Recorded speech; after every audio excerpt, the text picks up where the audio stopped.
किले के सिक सरवा आ घूम हैला भरवा काप है गौआ जबरवा गे। और लेके सिक सरवा घूम हैला भरवा काप है गौआ जबरवा गे।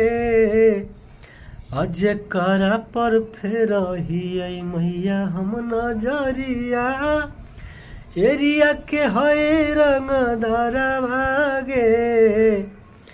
अले के सिक सरवा घूम हैला भरवा कप है गौआ सहरवा गे।